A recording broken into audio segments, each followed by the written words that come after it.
But Savitri की अमावस्या के दिन ब्रह्मा जी के मुख से प्रकट हुआ है।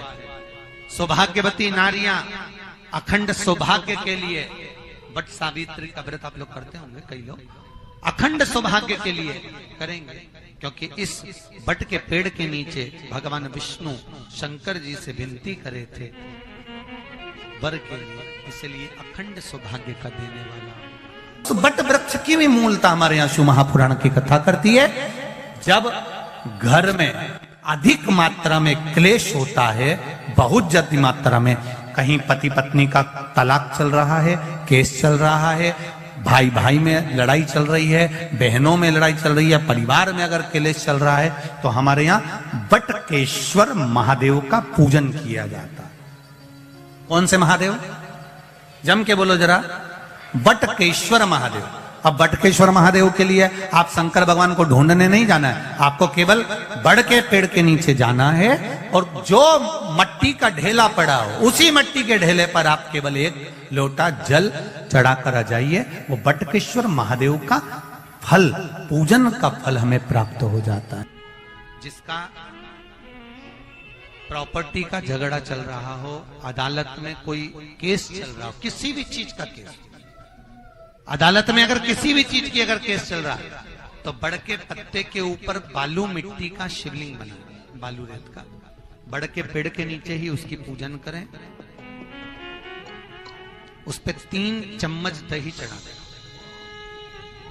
अपनी मनोकामना कर कर दही चढ़ाकर उस दही को चम्मच में वापस लेकर शंकर जी की पूजन कर कर उसको विसर्जन करें। वो दही जो लेकर आए, जब अदालत कार्रवाई हो और आप केस के लिए अदालत में जाएं, उसको चंदन में मिलाकर तिलक कर कर जाइए, आपका काम विजय प्राप्त होगी, काम फतेह हो जाएगा। बटकेश्वर महादेव का स्मरण करने से कार्य की सिद्धि होती है।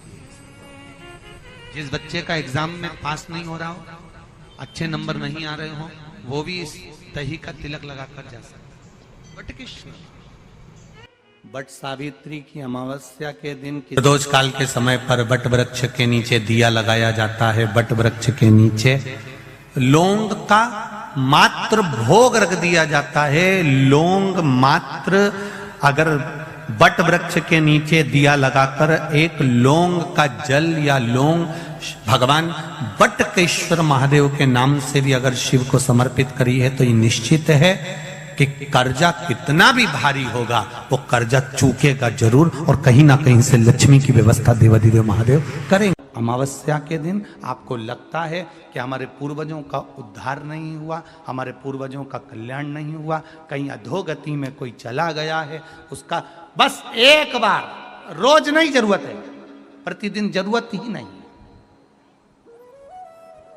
महीने में एक बार अगर अमावस्या के दिन भी आपने चंदन के थोड़ा सा चंदन अगर मेरे देवाधिदेव महादेव को 7 स्थान पर समर्पित, 7 स्थान शिवलिंग के बताए हैं, जहां पर भूल से भी अगर कोई चंदन की उंगलियां लगा देता है, 7 स्थान ऐसे हैं जहां चंदन कि मात्र उंगलियां लगा देने से ही शिव पितृलोक के पितरों को मुक्ति प्रदान करके वैकुंठ लोक का निवास दे देते हैं। 7 स्थान।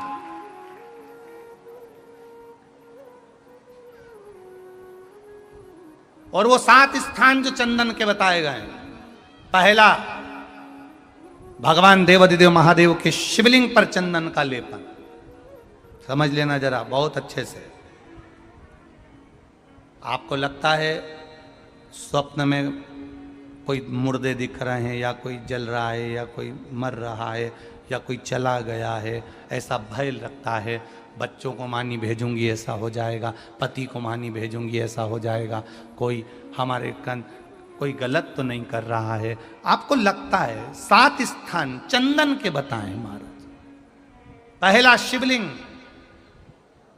दूसरा जहां गणेश जी का स्थान है, मालूम है ना सबको, जम के बोलो जरा, मालूम है ना सबको, जहां गणेश जी का स्थान है वहां अलग से गणेश जी बैठे, वहां नहीं, शिवलिंग में जलाधारी के ठीक सामने राइट में गणेश, लेफ्ट में कार्तिकेय, बीच में अशोक सुंदरी। तो पहला चंदन बाबा के शिवलिंग पर, दूसरा गणेश जी पर चंदन की उंगली, तीसरा षडानंद कार्तिकेय पर चंदन की उंगली, चौथा अशोक सुंदरी पर चंदन की उंगली, पांचवा जलाधारी पर चंदन की उंगली, छठा जो शिवलिंग का जल बह रहा है इसके ठीक विपरीत की ओर चंदन की उंगली, और सातवां चंदन नंदी के मस्तक के ऊपर जो दो सींग लगे रहते हैं उस पर चंदन की उंगली। ये कब लगाई जाती है या तो पित किया है। अशोक यहाँ पर वर्णन कर रही है, मैना धन्य और कला की कथा कर रही है। तीनों ने सनकादि ऋषियों से मांगा।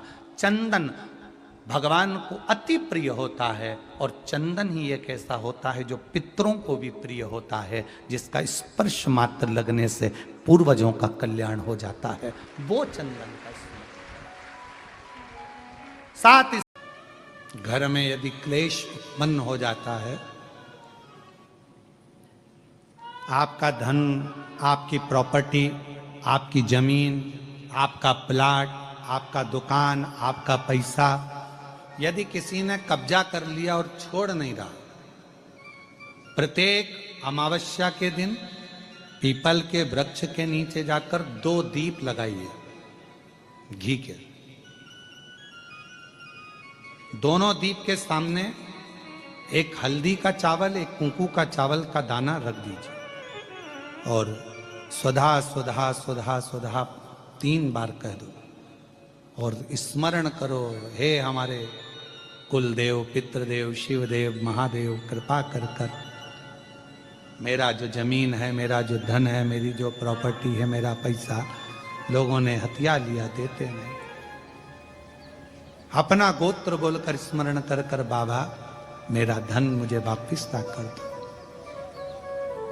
एक अमावस्या पर करो, फिर अगली अमावस्या करो, ऐसे 2-4 अमावस्या करोगे। जिसने ले रखा है वो खुद सोचेगा कि मुझे क्या हुआ कि मुझे देना है, उसका पैसा चुकाना है, धन रखेगा नहीं। पितृ स्वधा का नाम स्मरण करते से, जब हम सुधा सुधा सुधा सुधा कहते हैं, पितृ उसको स्वीकार करते हैं। जैसे अग्निदेव की धर्म पत्नी स्वाहा क्या है, जम के बोलो जरा, स्वाहा। जब हम यज्ञ करते हैं सांकल ले देते हैं, ओम वैष्णवे स्वाहा। स्वाहा बोलते से ही अग्नि देवता की धर्म पत्नी उस भाग को देवताओं को देती है। उसी तरह तर्पण, तिलांजलि, पिंड, तर्पण आदि जितने भी हम पितरों के लिए कर्म करते हैं उसमें हम स्वधा स्वधा बोलते हैं। जब स्वधा बोलते हैं तो वो स्वधा पितरों को भाग देती है और पितरों से कहती हैं ये मेरा बेटा दुखी है, इसको ये तकलीफ है, इसको ये कष्ट है, तुम इसका ये कष्ट पितृदेव मिटा दीजिए, महादेव की आज्ञा है, इसको सही कर दीजिए। करते श्रेष्ठ करते। ओम जयंती मंगलाकारिणी भद्रकाली कपालिनी दुर्गा क्षमा शिवा स्वाहा स्वधा नमोस्तुते। ओम जयंती मंगलाकाली भद्रकाली कपालिनी दुर्गा क्षमा शिवा धात्री स्वाहा स्वधा नमोस्तुते। स्वधा का उच्चारण हमको सुख प्रदान करता है, स्वधा का उच्चारण हमें संपदा प्रदान करता है। अगर किसी व्यक्ति के जीवन में खो गया, कर्जे में डूब गया, कर्जा बहुत हो गया, पैसा चले गया, गाड़ी चली गई, मकान चले गया, सब गिरवे रखा गया, सब कुछ समाप्त हो गया, उसको प्रत्येक प्रदोष को, प्रत्येक अमावस्या को घी का दीप किसी भी पेड़ के नीचे, ये 5 वृक्ष बताए हैं पितृभाव के, उन 5 वृक्ष में से कहीं पर भी बड़, पीपल, आंवला, शमी, बेलपत्र आदि 5 वृक्ष में से किसी भी वृक्ष के नीचे प्रज्वलित करे और काम ना करे, उसका कर्जा चूकता ही है। चूकता। 4 तेरे पति के शव को कोई खा जाएगा, ना ना, बड़ के पेड़ के नीचे छोड़कर आए। क्या चाहिए तुझको, क्या दूं मैं तुझको, कुछ मांग ले मुझसे। सावित्री कहती है क्या दोगे आप, मेरे पति के प्राण दे दो बस वापिस, और कुछ नहीं चाहिए।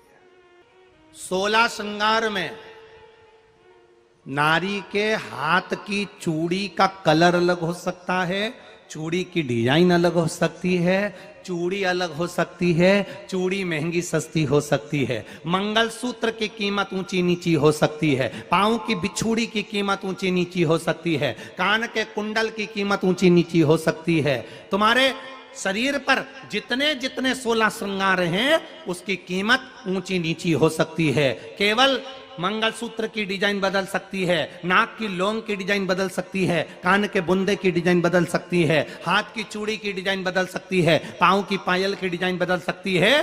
केवल नारी के 16 श्रृंगार में एक श्रृंगार ऐसा है जिसकी कीमत जो पहले थी वही कीमत आज तक है और उसकी डिजाइन आज तक नहीं बदली। वो मांग का सिंदूर है, एक जैसी डिजाइन है और एक जैसी कीमत है। सारे श्रृंगार की कीमत अलग अलग है। तुम्हारे हाथ की चूड़ी की कीमत अलग होगी, पड़ोसन के हाथ की चूड़ी की कीमत अलग होगी, किसी की साड़ी की कीमत अलग होगी, किसी के जूड़े की कीमत अलग होगी, कजरे की कीमत अलग होगी, गजरे की कीमत अलग होगी, पायल बिछुड़ी की कीमत अलग होगी, पर मांग में जो सिंदूर डाला जाता है वो एक कीमत का होता है, एक डिजाइन का होता है और एक जैसा होता है, और वो सबसे भारी होता है। सावित्री यमराज से कह रही है मेरे पति को छोड़ दो। यमराज कह रहा है सावित्री तेरा पति मर चुका है, मांग के सिंदूर को पोंछ दे। सावित्री कहती है पूरा श्रृंगार उतार दूंगी पर मांग का सिंदूर नहीं पूछने दूंगी। तब यमराज ने कहा जब तक तू मेरे मांग का अपनी मांग का सिंदूर नहीं उतारती तब तक तू मेरे पास नहीं आ सकती। भगवान यमराज से सावित्री ने कह दिया मैं भी तुझे वचन देती हूं यमराज, मेरी मांग में जब तक सिंदूर है, जैसे सीता ने लाइन, लक्ष्मण जी ने लाइन खींच दी थी और सीता पार नहीं जा सकती थी, मैं भी तुझे वचन देती हूं जब तक नारी की मांग में सिंदूर है तब तक तू उसके पति को उसके सामने लेकर नहीं जा सकता। यह भी मैं तुझे कह देती हूं। यमराज भैंसे पर सवार होकर सत्यवान को लेकर जा रहा था, सावित्री से वचन पर वचन चल रहे थे। यमराज यमलोक में प्रवेश करने लगा। मांग के सिंदूर में से थोड़ा सा सिंदूर सावित्री ने केवल हाथ में लेकर अपनी बिंदी पर जो लगाया, सत्यवान को लेकर यमराज अंदर नहीं जा पाया। बाहर खड़े होकर कहता है मांग ले, मैं तुझे एक वचन नहीं, तू बोले तो मैं 2 वचन दे देता हूं, तू बोले तो मैं 3 वचन दे देता हूं, तू मांग क्या चाहिए। तब सावित्री ने कहा देना चाहते हो? हाँ। अब यमराज को लगा कि लालच में पड़ गई सावित्री। तब कहा पहला वचन दीजिए, मेरे अंधे सास ससुर के नेत्र वापिस आ जाएं। यमराज ने कहा तथास्तु। दूसरा वचन दीजिए, मेरे सास ससुर अपने पोता पोती का मुख देखें। यमराज ने कह दिया तथास्तु।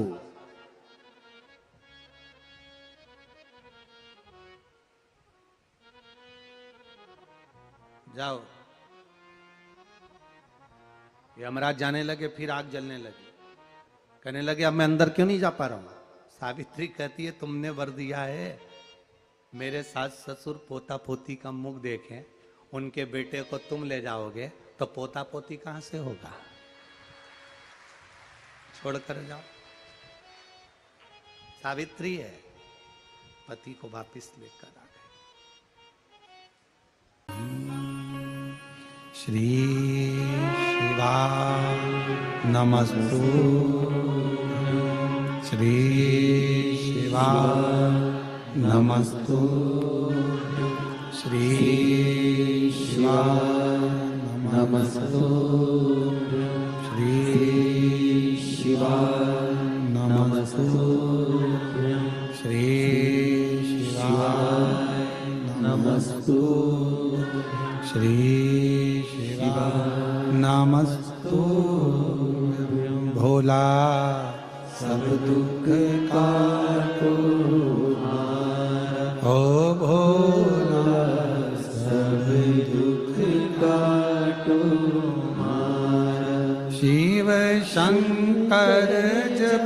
तेरी माला, भोले बाबा जपूं तेरी माला, भोला सब दुख काटो मारा, ओ भोला सब दुख काटो मारा।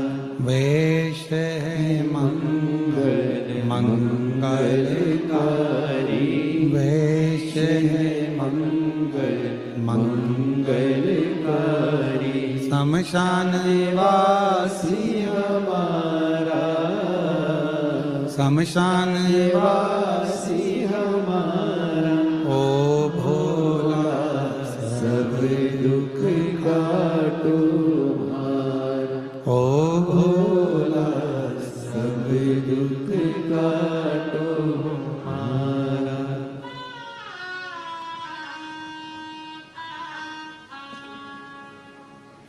बाबा देवाधिदेव महादेव भगवान शिव घरदानी त्रिकालदर्शी कैलाशी अविनाशी भगवान शंकर